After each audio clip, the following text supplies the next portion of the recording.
All right. Hey, welcome back to the Go for CO channel. Now, today's guest isn't your typical tech founder flexing theories and buzzwords.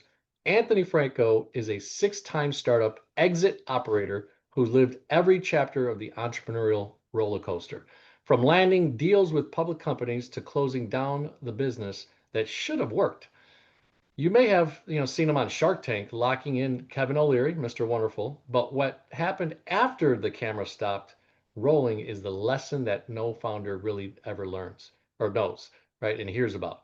With 25 patents, a network of 25,000 entrepreneurs, and a no guru approach that's redefining what honesty looks like in the startup world, Anthony brings the kind of perspective you only earn by bleeding your own ideas, right? The sweat equity side of things. Anthony, welcome to the Go for CO channel. How are you? Good. Thank you for having me, John. It's always awkward to hear somebody read an intro and you're just like supposed to just sit there and like It's me. nod, like, yes, all these really cool things that he's saying about me are totally true. We're excited to have you on.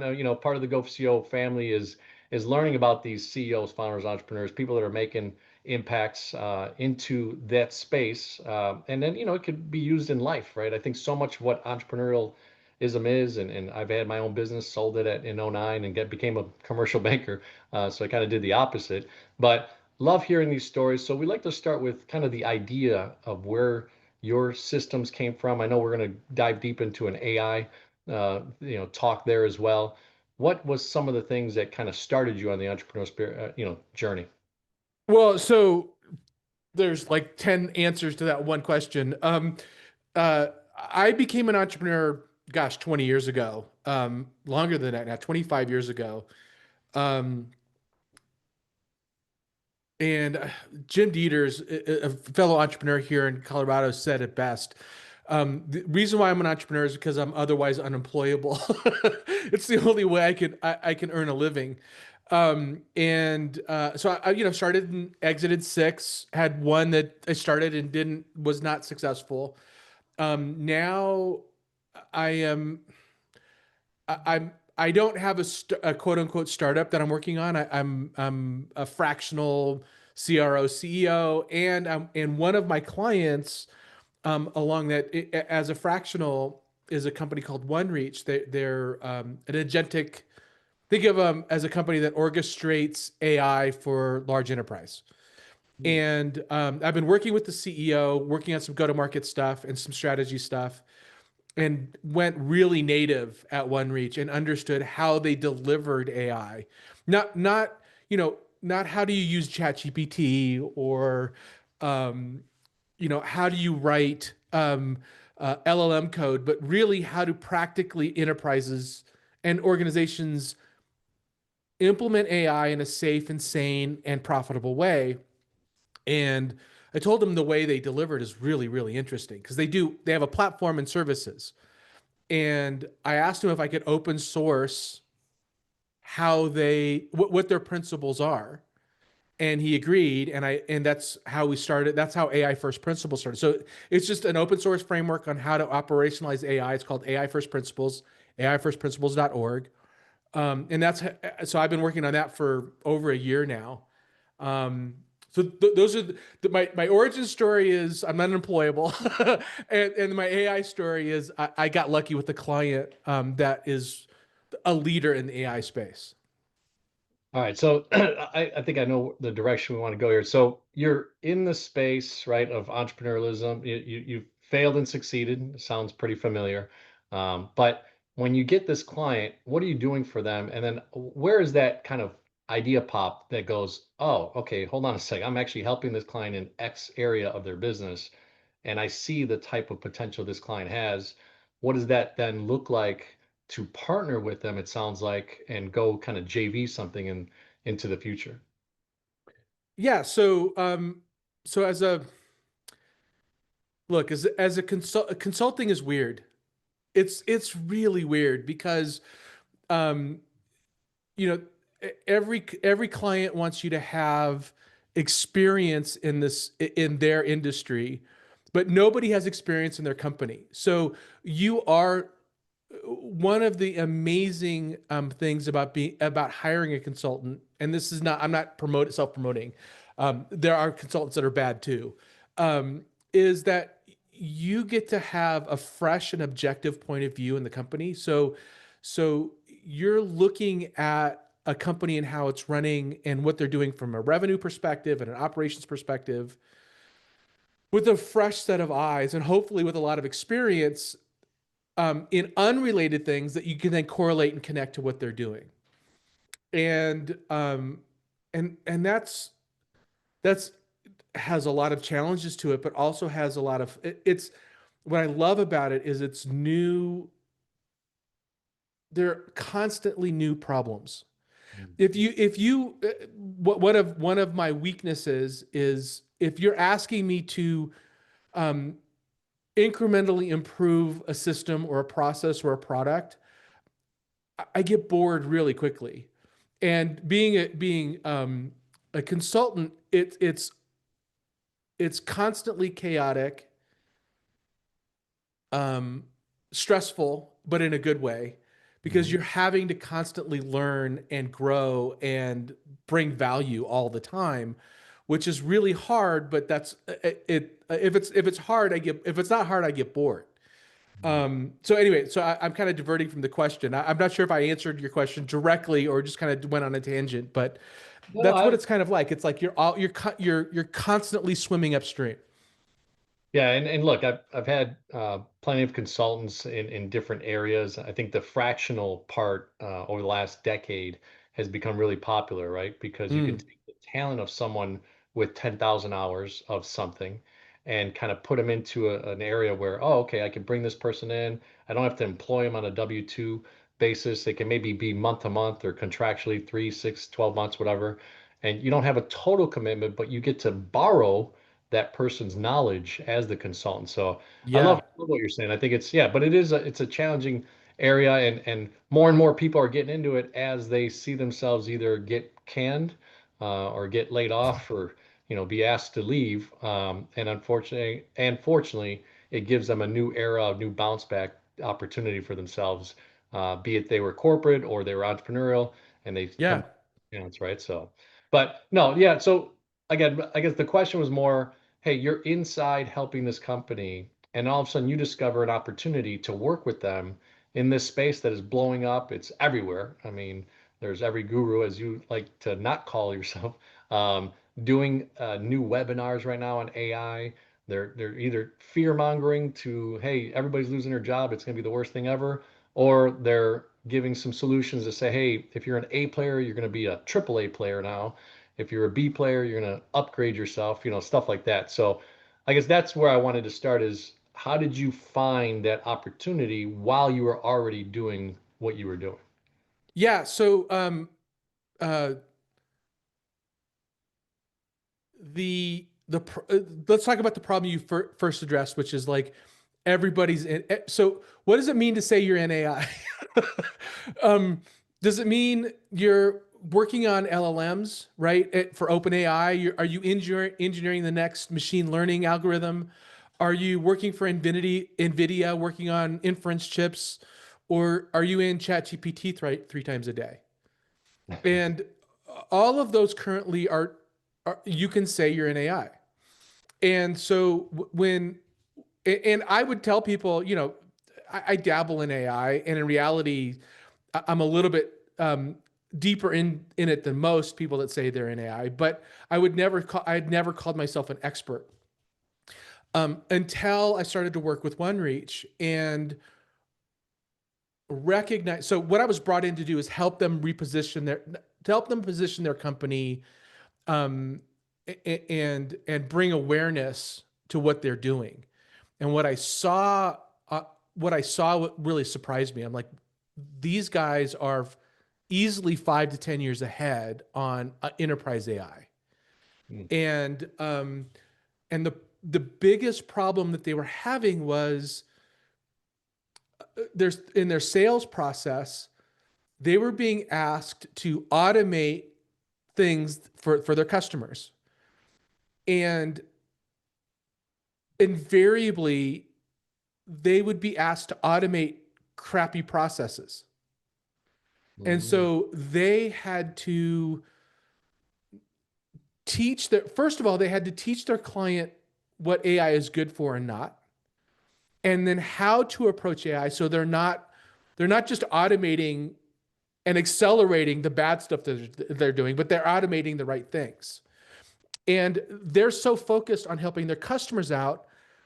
And what Rob, the CEO, told me was, what we need is a way to make sure that we don't have to educate our customers that they're thinking about it the wrong way. And I said, well, I can help do that, and not just involve OneReach, but involve Meta and Google and contributors to AI First Principles include people from Meta, Google, Amazon, Salesforce, Slack, and people that some of the original founders of the Agile Manifesto, um, and um, and really make an attempt. The opportunity that I saw was, it was a need my client had, but didn't want to tackle themselves. Right? It's not their core business. So I said, I'll do it. And ironically, AI First Principles is open source, so I'm not making any money on it. I just saw that it was gonna help the world, so I decided to jump into it. Um, so it wasn't it wasn't like I had to do this joint venture with them or convince them of anything. It was something that he asked me to do that I was like, yeah, I could do that, and that sounds really fun. hmm. So interesting. Obviously, there's not always a time that, hey, you have to monetize thing. My podcast itself is kind of in that principle of helping small and medium-sized business owners that really don't have a Mark Cuban type name on the internet be and do a podcast, right? So I could Yeah. understand, relate to kind of what you're talking about. I guess from that perspective, looking at it with the wealth of knowledge that you've had and the businesses that you've shut down or exited, what are some of the things that now with this space that you are really enjoying and promoting out there? And then what are some of the things that you've learned from obviously the other companies that you've built? Yeah, big questions. I'm going to try to narrow it down a little bit. So opportunities in AI the next step. So a lot of there's a lot of AI companies that are just essentially like, it's like a CRM with AI bolted on, right? Mhm. They're, and now with AI, it's like a sticker they put on their piece of software. And so there's a lot of point solutions that have AI integrated in them. So CRMs and HR and finance, there's a lot of point solutions like that. I think a lot of those, like, let's call them low hanging fruit AI implementations, are being solved by niche AI implementers. Those are okay, but what's really missing is making, where the really big opportunity is is developing an AI infrastructure, culture, mentality within organizations, both small and large. And I think it's kind of like how I can remember the days, I'm dating myself a little bit, where a company had the computer department, where just a little department, but where that department was the only department that had computers, right? And now everybody has a computer and everybody's using a computer, and that's how where AI is going to go as well. It's like, it's not a department, it's not somebody that, it's not in the org structure, outside of the fact that it's part of how the company needs to operate and will operate going forward. And the opportunity is how do you institutionalize bringing AI into your organization? Is it critical? Yeah, it's absolutely critical. It is such an amazing competitive advantage if you do it correctly. And you talk about, you asked me also about how do I bring the experience from other companies to this space? Um, there's nothing like this in my lifetime. I don't think there's anything like what AI is doing in anybody's lifetime. I think this is truly a first for human beings. Not the the technology innovations haven't happened, but it's just what AI brings is the unfathomable amount of speed at which things can be done. Um, it's AI operates faster than we can actually adapt to it, and it's actually one of the dangers of AI is if you implement it incorrectly, it can mess up your business really fast. And one of the nice things about bureaucracy is that it happens slow. So if there's a mistake made, it's not compounded 1,000 times in a day. Like you catch it relatively quickly. So there's some genuine benefits to it, but there's also some risks. I'll stop there and I'll let you navigate where you want to go next. No, yeah, you're making me think of test piloting, right? Mm. I've been, like I said, I sold my business in '09, got into banking and kind of have run the gamut there. Had a little break from 17 to 19, went and started my own thing again, but came back. But, it's interesting. I feel like test piloting and group areas, right? For a small business, maybe that has 7 employees, that's going to be hard to do without having to, like you said, implement it and then hope it doesn't break something or speed up the bad processes they have.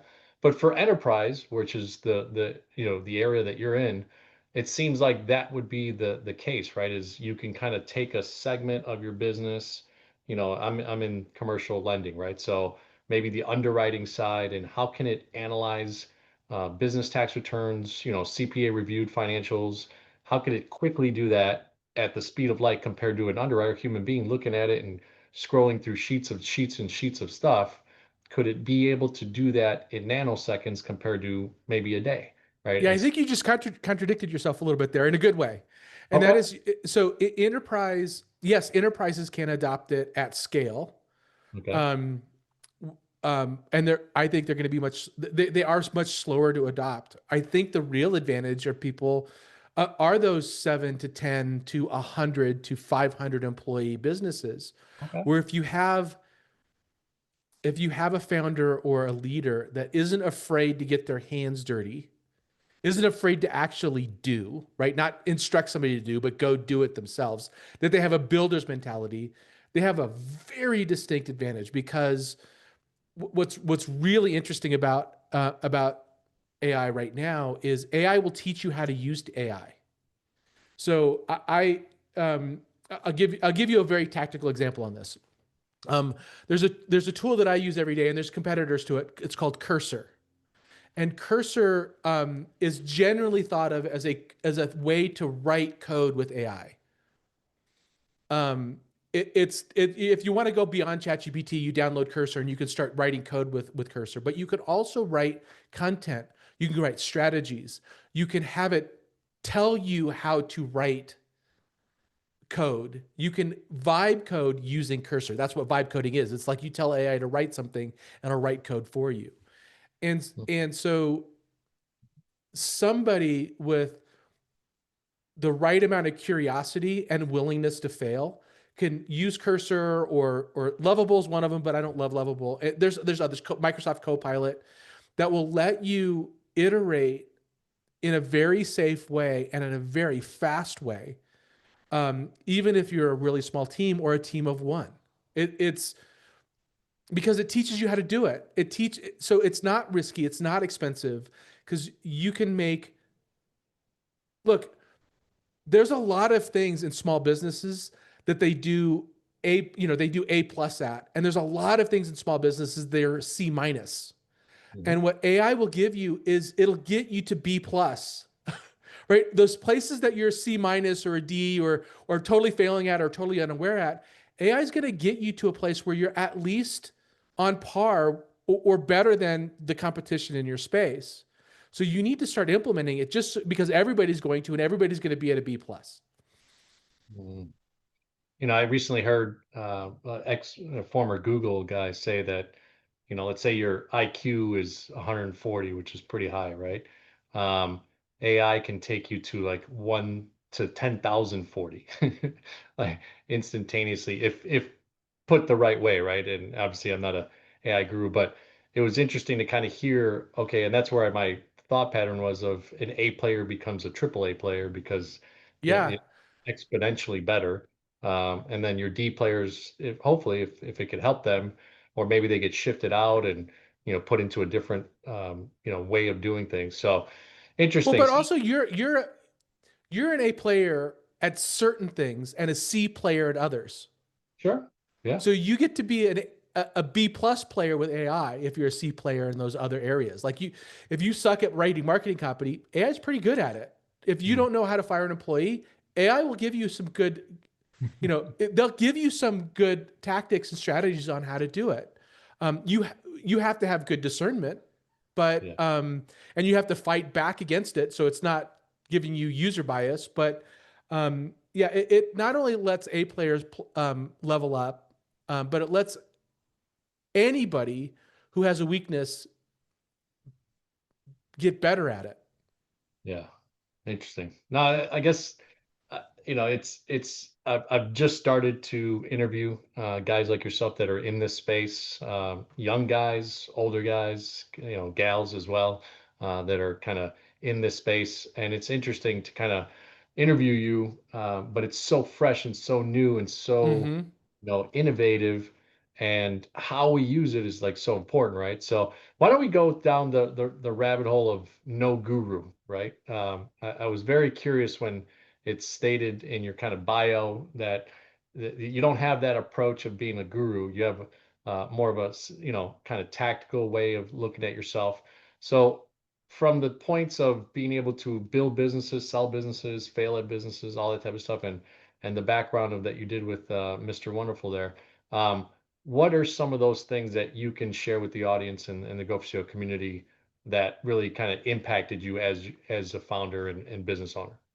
Yeah, every time I tried to hire, so when I think of guru, I think of white knight, right? So you're a founder, you're an entrepreneur, you're really failing at something, or you really need help somewhere, and you think you're going to hire this white knight that's going to come in and fix everything.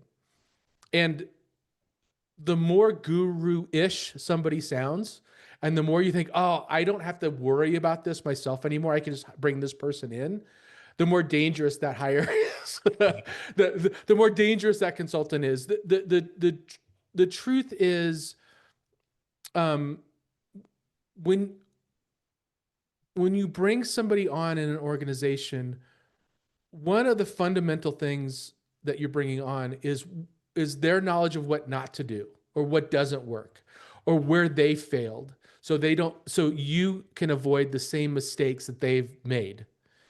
So I look at it much more humbly, like, when I'm talking to somebody, and when I'm coaching somebody, it's not like, here's what to do, being very prescriptive, because it's different for every entrepreneur, for every business, for every industry.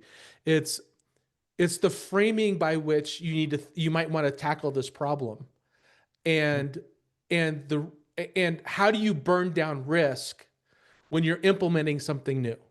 So you're de-risking it by bringing in somebody. They're not going to. Nobody's going to be able to be very prescriptive. Say, if you do A, B, C, and D, you're done. That doesn't work, and that is what I think of as the guru mentality. It's like, I've got the system by which I'm out. Like, there is no. First of all, before there was no system that worked, and now, especially as more noise, especially when it comes to sales and marketing, you're competing with so much AI generated content and noise that the systems just don't work. If it's a system, it's now everybody's using it, and therefore it's no longer works. So I just have this allergy to somebody that says they're an expert at anything now, because there's no such thing anymore. Yeah, no, it's an interesting time. I will say, just in my own personal view, what's really helped me become successful at what I do on my day to day is literally shaking a hand, knocking on a door, Yes. and saying hello and listening.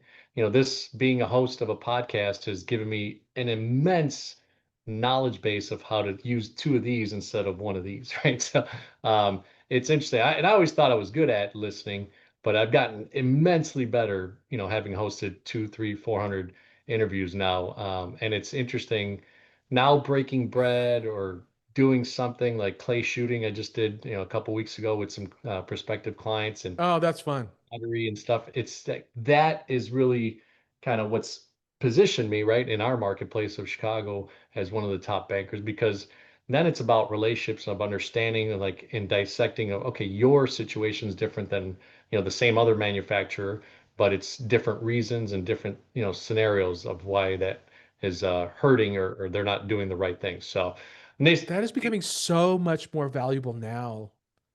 Is is the is those human connections, those person to person connections. Um, that is the way. That is now the old way of growing is now also the new way of growing. There was a point at which you could do mass marketing, and you could game Facebook or Amazon ads or Google ads, and get mass market attention. But that's gone. You have to start developing that muscle of human to human connections. AI is changing that because um, everybody can do the mass market stuff, therefore nobody can do it. Yeah. Well, I mean, and ultimately, and again, this is the way I think. I'm like, it's still a human being making that buying decision, right? Yes, The accelerator and maybe the for touches now. you can do. Yeah, for now. But it's interesting, right? Like that's kind of where the differentiator now becomes the old that used to be the old, right? Is now the new.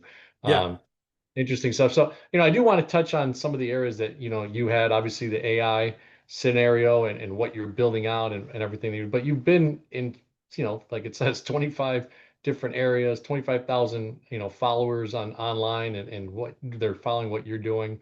What are some of the other areas that you feel like could really impact our Go for Show community? Um, well, so it depends. So if we're talking about founders in general, I think you've hit on a couple of them.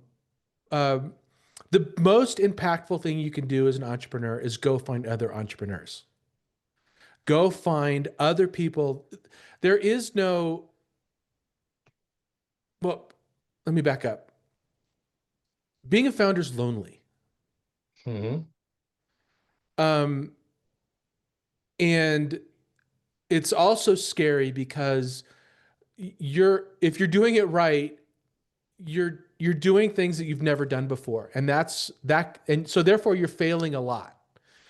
Um, and trying to navigate it alone, um, it makes it so much harder than it needs to be. So my advice, my first when somebody says I'm thinking about being an entrepreneur, give me advice. I tell them not to do it. So I try to talk them out of it. And then if they look at me like I'm insane, then I like, all right, this is a real entrepreneur. I need to get him in the right direction. I need to point him in the right direction. And that direction is go to a meetup. And we have plenty of meetups out there. There's Denver Founders out here in Colorado. There's Colorado Startups that have a lot of startup events. There's just go to meetups or in-person groups. Heck, go to your Chamber of Commerce and just sit in on that. Go talk and go associate with other entrepreneurs in real life, in person, and and have this notion of giving first.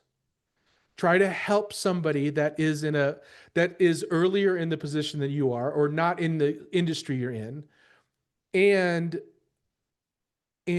also ask for advice, ask for help, ask to uh, go join even in some circumstances. I know a lot of entrepreneurs have joined, those groups, those entrepreneur groups like Vistage or Pro or what's the other one that's out here, Provisors. Um, those are also very helpful, but you don't need to spend money. You can just go to meetups and do that. So to tie that up with a bow, go talk to other entrepreneurs, and then go listen to podcasts that care about entrepreneurs, not about the grind, the grind porn or the hustle porn that's out there, but actually that care about helping entrepreneurs with the tactics of being a founder. And that's one of the major messages that we have at Go for CO. And I'll shamelessly plug the book, the 4A Formula. untangle any challenge and think like a CEO.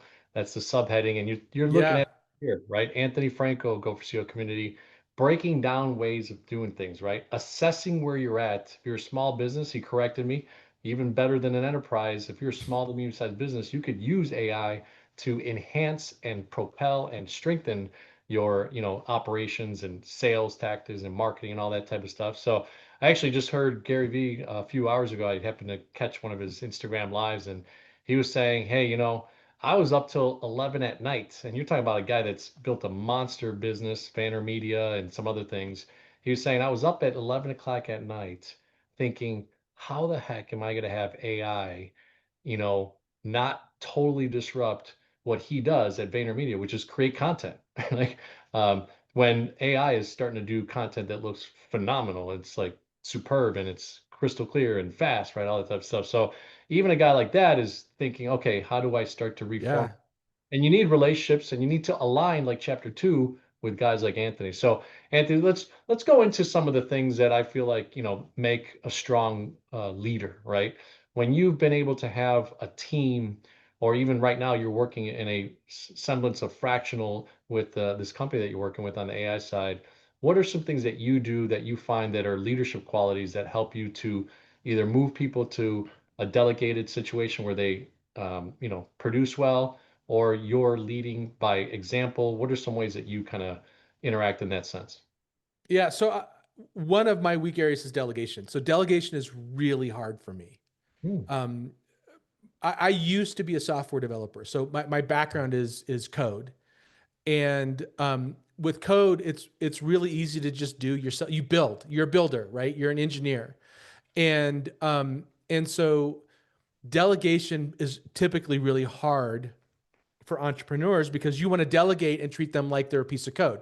You're like, go do this thing. I'm going to prescribe it and give you a specification. And then you wonder why the hell that person didn't do it. I wrote it all down for you. Why didn't you do it that way? So we generally speaking, try to treat people like code. It doesn't work. So I've had to dramatically, like consciously adapt my brain to care about human beings and care about and have empathy for how other people operate. And a very generic piece of advice, and this is going to sound like a trope, and it is one for a reason.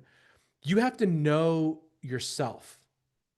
And so one what I see from really strong leaders is their ability to understand what they're good at and do that, and what they're bad at and bring people on board or people next to them that can balance them. I Abraham Lincoln brought in a team of rivals, right? He brought in people that their job was to argue with him. And I think that is absolutely the right mentality you need to go in if you want to build the business that grows. I don't want yes people. I don't want people telling me I'm doing the right things. I want people telling me how I need to be thinking about stuff differently. And that's very difficult. So one of the attributes of a leader is of a good leader in look, there's so many different flavors of leader that my recipe for leadership is going to be completely opposite from somebody else's. That's another thing. It's like, have there been real jerks, narcissistic, egomaniac jerks that have done really well from themselves? Yeah, absolutely. I mean, that's probably one of the qualities of somebody that's going to build $1 billion company is just this maniacal focus on their vision and their point of view. So nothing against that. It's just not how I operate, how I've chosen not to operate because I genuinely like people and I want people's approval. So I don't. I do want to operate in the team environment. But anyway, so humility and the ability to know what you're good at. Great book, by the way, is a book that really changed my leadership perspective. Is a real simple read. It's called Strengths Finder. Mhm. And it helped me, one, understand what I'm strong at, and two, be okay with the fact that I'm weak at stuff and bring people in that balance me out. No, I love that last part too. I did string finders about 15, 20 years ago, and I remember kind of seeing the top five attributes of that and thinking to myself, okay, you know, like number five, I wondered why it wasn't number one or number Mm, three, could it have been number 10, like as an example? And I did some self-reflection back then, and it was a great tool. So it's like DISC, right? Doing hmm. on yourself and those types of things. It really gives you some insights. Of kind of where you're at and how your style is. But I will say I agree with you totally in the sense that that's why like chapter two for me in my book is about alignment. I like to be the guy that finds, hey, Anthony knows this and I can rely on him to do this and he's fantastic at it. And I don't want to do it or just don't have the competency to do it. And we could team up to be better together, right? Yeah, So, exactly right. One you know, plus one equals three in that scenario, right? love it. Love it. It's always Yeah. a multiplier when you have that scenario. So, all right. So, what are some of the things that you do in your consulting business? Because I think, people do wonder sometimes, well, hey, you shared with us a little bit about this AI and leadership principles and things like that, but how does this guy make money? Like, what does he do? Like, how does he charge? At least I get interested in that side of things. And what are some of the revenue tools that you have out there of how you conduct business? Yeah, and so for all of every business that I've owned and operated, they've all been different revenue models. So I've done direct to consumer, enterprise sales, SaaS, self-service SaaS models before. Right now, I'm just I'm a gun for hire as a consultant. So very simply, it's a retainer every month for clients um, and and and then I operate based on principles that we both agree on. I am. Um, I also happen to do some M&A advisory, so I do some business brokerage and earn extra money on that. And I am seriously considering um, and working through ways to develop coursework around operationalizing AI. So I have my eye on maybe a business that isn't,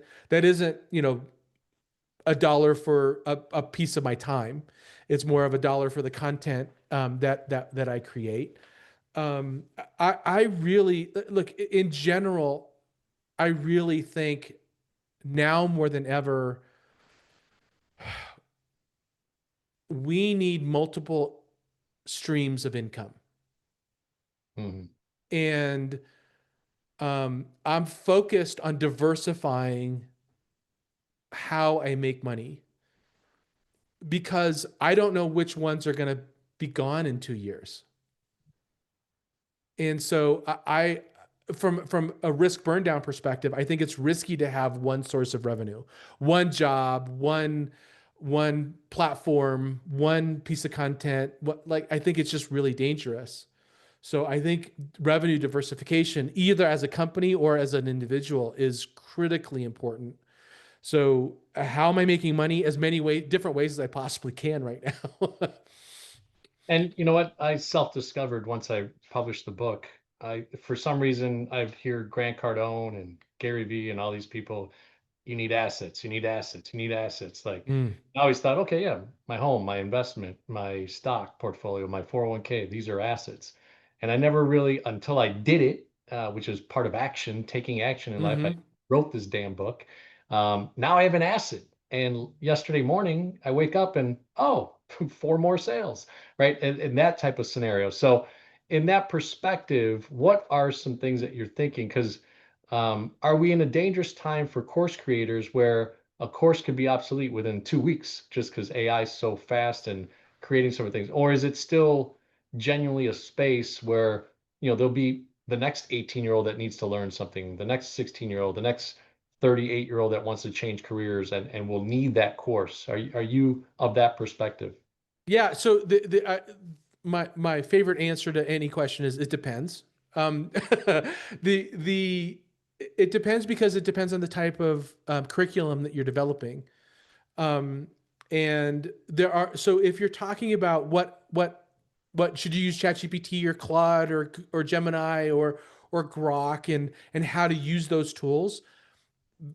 That developing a course on that, by the time you're done developing the course is going to change Mhm. because like just on the LLM perspective, which one should you use? That changes probably on a weekly basis as people release new models and new functionality. Again, at a pace that we've never seen before. And in that circumstance, it's not courseware. You're kind of what you're doing is you're committing to a daily or weekly or monthly piece of content, and it's a newsletter business or a ad revenue kind of business. Really hard, honestly, in my opinion, really hard to make money that way. Then there's courseware or work that you can do that is really about principles and a foundation, like more evergreen content, more evergreen ways of thinking about stuff, things that are not going to change over the next 10 years. And if you're developing courseware, I do think that that's a really interesting way to go. I mean, here in Colorado, a great example of that. Um, it's actually embedded in the law. Like in order to be an M&A advisor, I had to get my real estate license, Hmm. and you have to do 160 hours of training. Like that's really great evergreen content because it's enforced by the state, and it's not the laws are not going to change. It's like it's courseware on what the laws are in the state on how to operate as a commercial real estate agent. So yeah, again, it's the answer is it depends. It depends on the kind of work that you're doing and the kind of content you're creating and the audience that you're going after. All of those things factor into is there a business model behind it? Is there enough people, and can you truly differentiate whether or not you're going to make money at it? I love it. I love it. Yeah, no, a lot of areas to think about and assess kind of where you're at. And that's always my first principle is in anything that I do, even during my day. I give the example always like, hey, I'm in a deal. We're going through an environmental, buying a commercial piece of property, and all of a sudden the environmental goes phase two, and that Mm-hmm. not waiting, was not excited about that. And it's going to take 15, 20 more days to close instead of next week, that type of thing. And, how do you adjust and pivot from there? So, as we end the interview, Anthony, we talk about CEO. So client experience, engagement, and operational excellence. And I know you have a breadth of knowledge on all of those. So from a client experience, either from what you've done now or seemingly the other companies as well, what are people experiencing when they come to an Anthony Franco business? So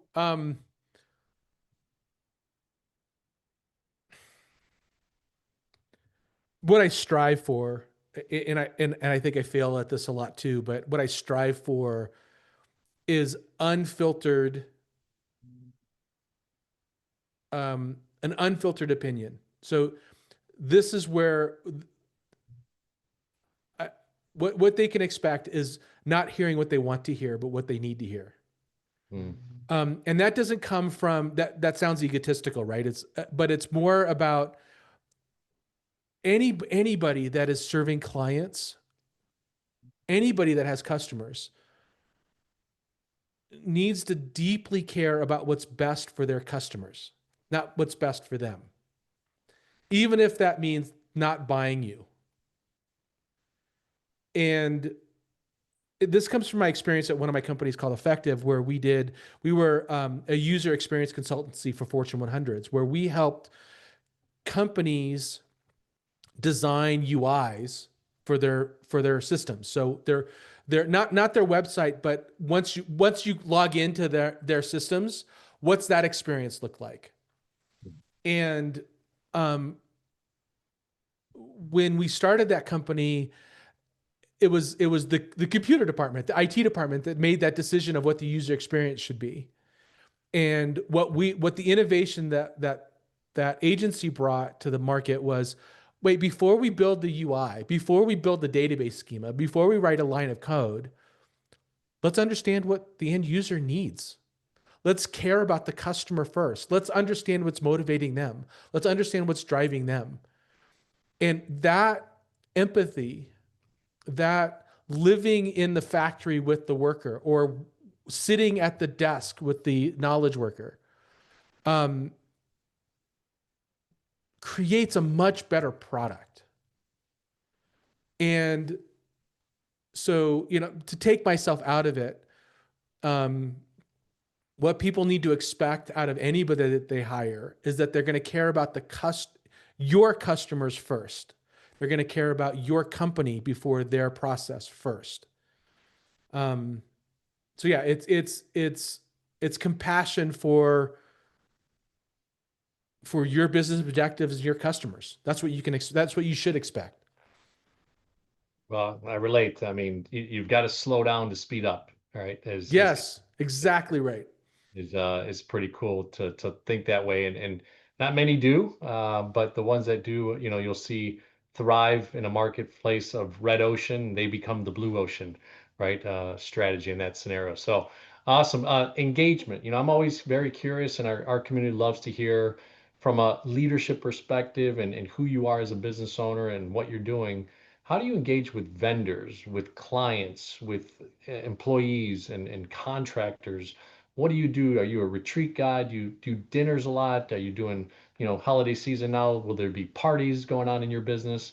What are the ways that you like to engage with the people around you? Oh, that's a really interesting question.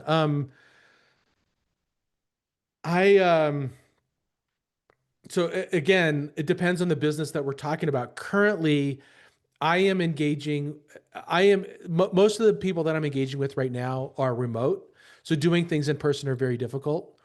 So what I'm doing is I'm very focused on community building, building communities around AI and around entrepreneurship, and doing that in a way that there's something in it for the community, not something in it for me.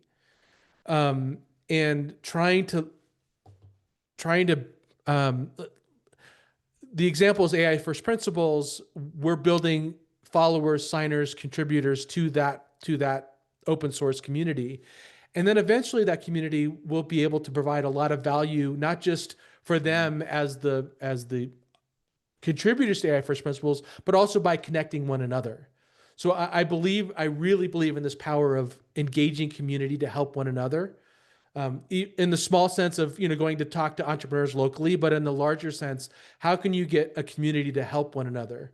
I think that I'm really focused on developing that muscle of creating a movement or a community around um, certain things. I did it before in user experience, and now I'm trying to do it in AI. Okay. So it may not be, hey, go to the Colorado Rockies or Avalanche game. It'll be more, hey, this community, you're investing time, you go out of your way to really kind of Yeah, pour into people and into that community. So that's an engaging realm and satisfaction and reward out of it. So yeah. interesting. How about operational excellence? Obviously, from a guy that's now kind of heavily into this AI space, recreating ways, workflows, all these types of things. What are two or three, different tools? You mentioned one earlier that you use on the AI side. Is there anything else that you are really gravitating to that's really helped in business from Monday.com type of thing, or what other things are you using? Yeah, if we're talking about systems, the system that so I'm most of my clients are smaller than 500 people. And the system that works amazingly well for companies of that size is the Entrepreneurial Operating System, EOS, book called Traction. And I think, look, I'm not an EOS implementer. There are a ton of consultants that are EOS implementers. They're great. If you want one, I know 10 of them here in Colorado. It is a really good way of organizing and structuring that daily, weekly, monthly, quarterly check-in with your leadership team to make sure you're aligned around what they call rocks, or the goals and the things that your company needs to do. The tool that I find the absolute most useful tool out of EOS is a scorecard. And what we do with scorecards is what the way I use scorecards is the team gets together on a weekly basis for a half an hour and talks about the the the the measurable goals for that company or for that initiative. And it's literally a spreadsheet that you mark in this last week we're here, this week we're here. And that weekly half hour check in is is the single most valuable thing that I have done as an entrepreneur.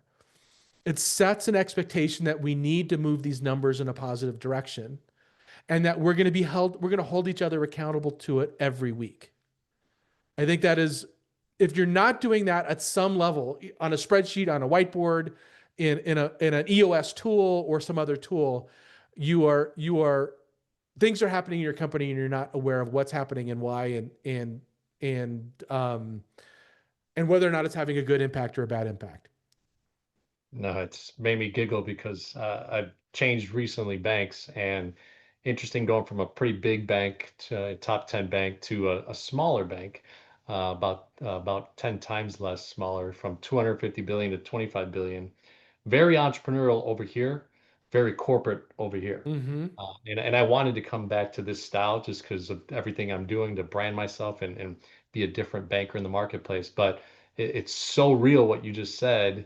Over here, they had like every checkpoint and thing, they monitored you to the guild. And over here, it's like, okay, we're trying to get to here, but we like, do you have an idea? Do you have an idea? So Right. that thing, it's interesting, and you're still a $25 billion bank, like, so it's not like you're small. It's just that it's interesting. It's very entrepreneurial. So awesome. Well, Anthony, we really appreciate you coming on. It's one of those things that we've enjoyed throughout our lifespan of growing the Go for CO channel. I know that you have your own podcast and how-to founders and some of the great things that you've done. I think you wrote a book as well. Do you want to share how people can get a hold of you if there's a business owner that's out there and like, man, I'd love to work with Anthony? How do they interact with you and get to that point? Yeah, the location you can find me at, just go to howtofounder.com. There's three hosts there. I'm one of them. And you can connect with me on LinkedIn. Like there's a link right to my LinkedIn page. Just connect with me on LinkedIn through How to Founder. And I'll also tell you how to, follow the podcast there as well. So best place, howtofounder.com. And then also please visit aifirstprinciples.org and just check it out and tell me what you think. Awesome. Well, hey, Go for SEO channel. My Kindle version, the ebook is out today, actually. So that's exciting stuff. I didn't realize that I had a paperback that came out. And then my publisher was like, hey, you didn't really pay for the ebook, so let's pay for that as well. And we're working on an audio version as well. So exciting stuff. It's really cool to hear and talk to a guy like Anthony to realize like, hey, now you have assets, you're building things. So pursue things in your life, assess, align, take accountability, and take massive action at the end, or else all the things that you've learned, even on this video, is going to be for naught. Don't be an addict to learning, be an addict to execution and action. So thanks so much for coming on the Go for CO channel, Anthony. Thank you. Thank you, John.